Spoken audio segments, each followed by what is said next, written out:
What's the virtue in a trade dispute with Canada?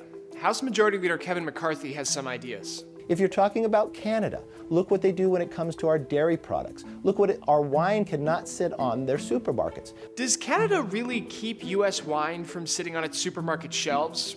Well, as a whole, no. There's a lot of context missing in what McCarthy said. British Columbia does, in fact, have a law that largely keeps any wine but that made in British Columbia from being sold in supermarkets. BC grocery stores that want to sell imported wine too have to do it in a separate area with its own cash registers and exit, a more expensive so-called store within a store. The US has formally complained about that rule, as have several other winemaking countries.